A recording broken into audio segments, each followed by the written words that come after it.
เป็นอาณาจักรเป็นบ้านเลยอยู่ทั้งที่เลยนี่สุดยอดโอ้รถก็จะมีบอลจอดบอลดีๆแล้วบ้านนี่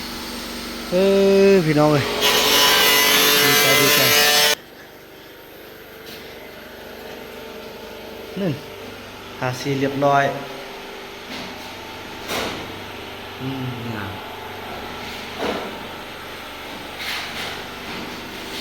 สุดยอดนี่ก็เป็นความเป็นหัวเป็นใหญ่ของย่าแม่จันทรีคำวงศาเพิ่นกาประกอบส่วนในการสร้างพัฒนาสุดนี้ก็จำนวน350เหรียญพี่น้องเอ้ยเนาะนี่โอ้คักงามละอยากให้ทุกคนมาเบิ่งโดยตัวของท่านเองเนาะพออยู่กับธรรมชาติอีหลีพี่น้องเอ้ยอยู่กับธรรมชาตินี่ต่อไปก็จะอนามัยตัวนี้ให้8ในบาทนี่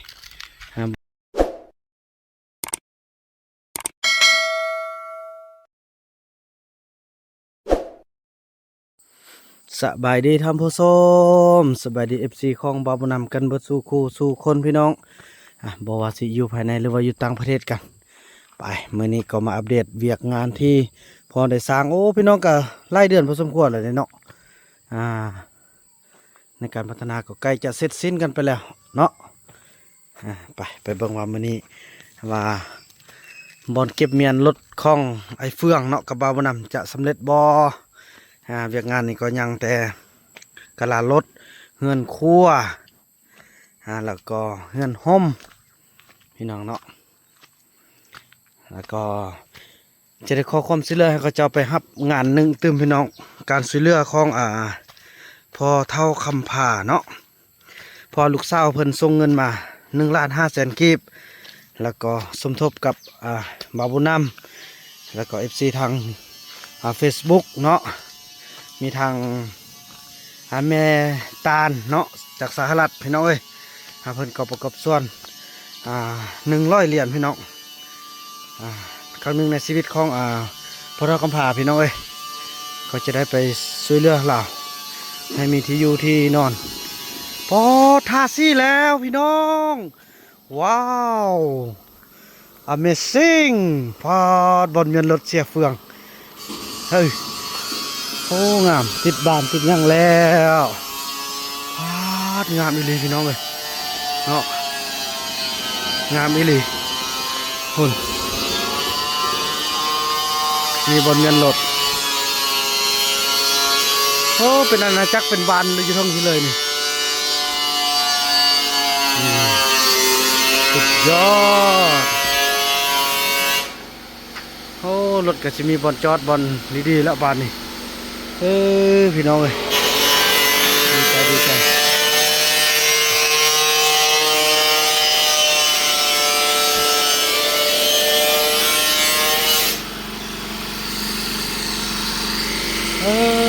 น้ำมันเครื่องเนาะสุดยอดเลยพี่น้องเลยงามหลาย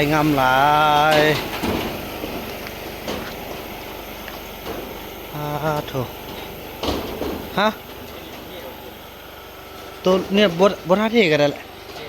บท่าเทโถเริ่มลงสีแล้วเพิ่นไปใส่เอา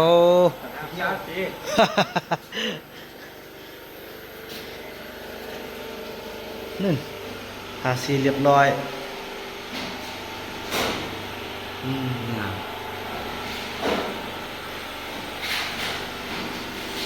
สุดยอดกำลังเข้าบานเข้าประตู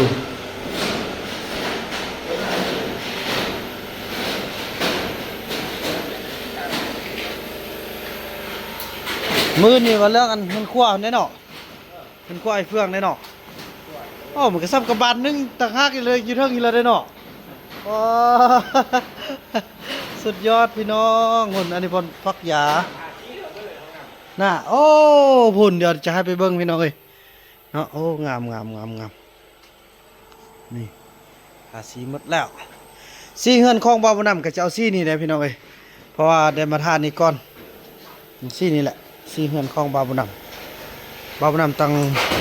เลือกเอาสีนี้มาทาก่อนเลยมาสมเทียบเบิ่งว่าจะงามบ่เนาะคันงามแล้วก็จะไปใส่สีเฮือนเบานำกับคัดกะว่าสีนี้นี่แหละพี่น้องเอ้ยพอที่เบานำมักแล้วก็ตั้งใจเลือก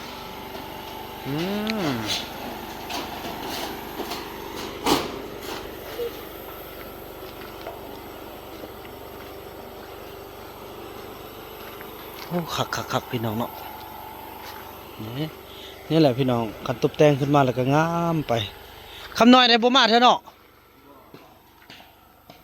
เข้าประตูเข้าบ้านไปเบิ่งห้องน้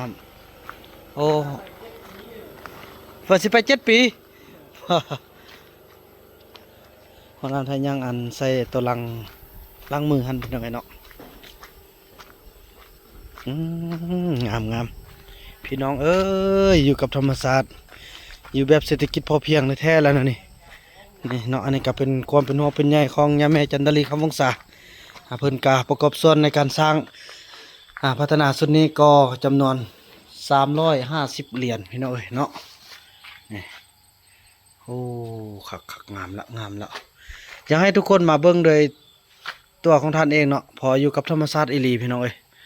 อยู่กับธรรมศาสตร์นี่ต่อไปก็จะอนามัยตัวนี้ให้8 ในบาทนี่บ่ให้มีแบบนี้เลยเนาะให้อยู่ใส่กับตั้งโต๊ะตั้งอิหยังต่างปรับปรุงกันเนาะห้องน้ำไทยกาสิได้แปลงไหมพอได้บอกกันละสำเร็จแล้วได้พี่น้องเลยเนาะตู้อิหยังต่างก็อัดได้ละนี่เนาะมีแต่จะเอาอันล้างมือเนาะใส่นี้ใส่นี้แล้วก็ออกน้ำออกจากห้องน้ำมาก็ล้างมืออย่างต่างนี่จะเป็นบอนตักยาเนาะอันนี้ก็เป็นการช่วยเหลือของย่าแม่จันทรีคำวงศาจำนวน10 ล้านกว่ากีบพี่น้องเนาะนี่ต่อไปก็จะเป็นบอนตักยาเด้พี่น้องหาเงินหาคำใดจึงเฮ็ดโฮมสเตย์เลียนไปพุ่นในอนาคตพี่น้องเนี่ยแม่เพิ่นได้มาจกปากให้แล้วนำมาดานเพิ่นก็สิจกไอตึมบ่อนึงทางหักอยู่ทางนั้นแหละพี่น้องเนาะเดี๋ยวว่ากันปีภายในท้ายปีนี้แหละเนาะเพิ่นให้สัญญากับบาบุญนำแล้วว่าจะให้เกิดเพิ่นว่าเนาะบ่อนำบาดาล1 บ่อพอใส่ของพอต้องเรื่องแต่มันก็สับสนวุ่นวายพี่น้องมันเว้าเรื่องติดไฟกับบ่ฮู้ว่าเป็นสายได้ต่อสายได้นะแล้วนี่ใส่ของไผของมันเลยจุดเทิงใส่อยู่เทิงจุดลุ่มใส่ลุ่มพี่น้องเนาะมื้อกะสิมานี่มาเว้าเรื่องเงินครัวของไอ้เฟืองนี้เนาะนี่อันนี้ก็แม่จันทรีคำวงศาเพิ่นก็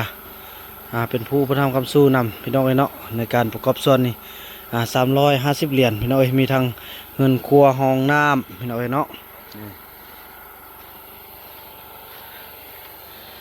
น่าอยู่อีหลีพี่น้องเนาะนี่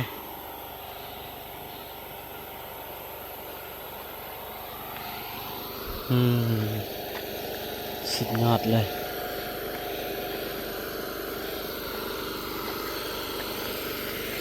มาบนทางนี้วันเป็นแคนก็งามเลยเด้ไปเบิ่งอันบอลบอลน้ำพุก็ขึ้นบ่ที่เขาเจ้าเยียบเนาะเยียบมันหักแล้วก็เอาขึ้นมาพี่น้อย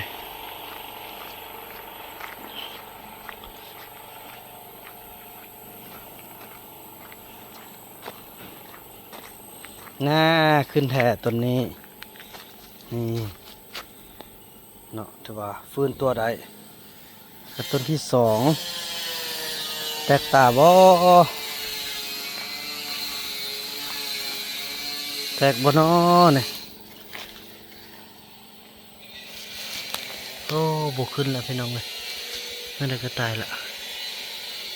โอ้กระบุแน่เนาะบุญเถอะบุญแน่เถอะคนหอยเฟืองใหญ่ละ3 ปีเป็นมากพี่น้องเลยมาแคน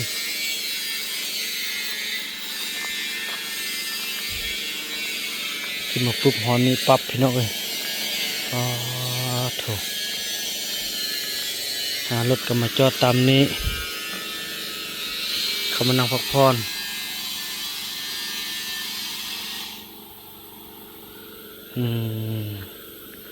สุดยอดสุดยอดงามหลายงามหลาย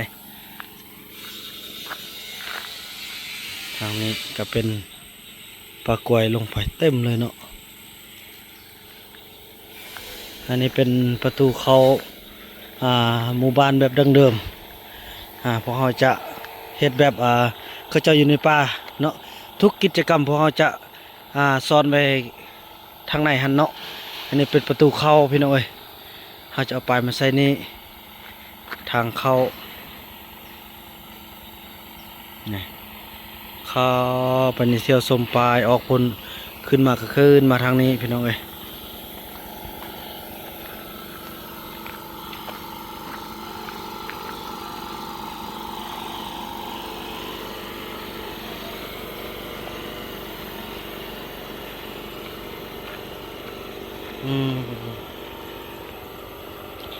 นื่นแล้ว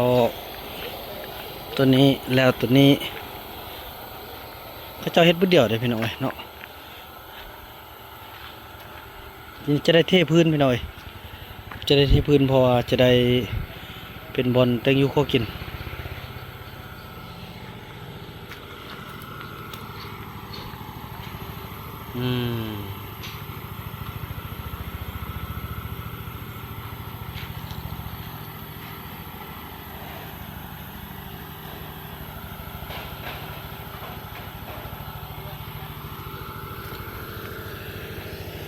อันนี้หงเยอะเลย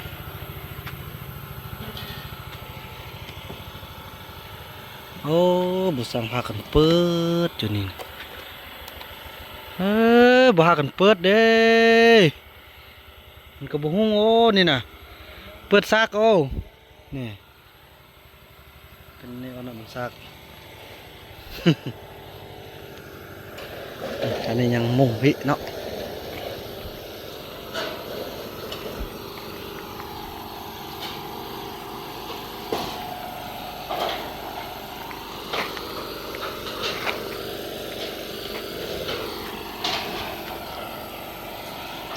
น่าอยู่อีหลีพี่น้องเลยอันนี้เป็นบ้านหลังที่สองของบ่าวบุญนำเลยแหละพี่น้องเอ้ยจะอยู่ที่นี่แหละพี่น้องจะอยู่ดูแลพอต้องเหลืองที่นี่รถก็จะมีบนจอดบนอันนั้นแล้วบ้านนี้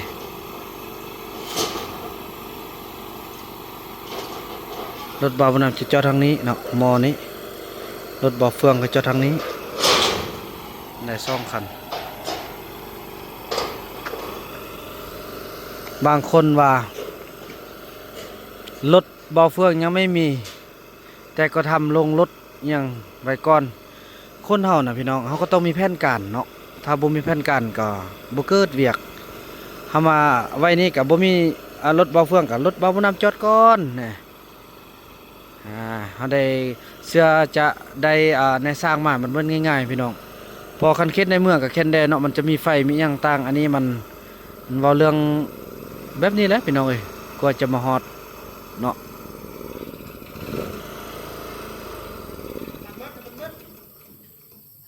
น้ำมันหมดบ่แล้วเถื่อ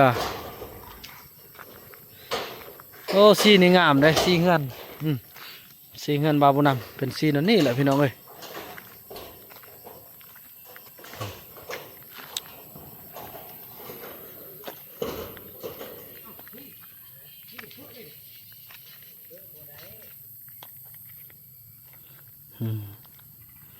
นี่มันเฮ็ดอันเศร้าอันเฮือนห่มพี่น้องเอ้ยเนาะอยู่ทางใต้พุ่นอันนี้เป็นอันจมุงเงินครัวของบ่าวเฟืองกับบ่าวบุญนำพี่น้องเอ้ยจังสั้นเนาะพี่น้องเนาะถือว่าภาพบรรยากาศนี้บ่าวบุญนำจะขออนุญาตจบคลิปกันเพียงสำนี้ก่อนพี่น้องเอ้ยเนาะเฉพาะคลิปนี้บ่าวบุญนำขออนุญาตกล่าวคำว่าสบายดี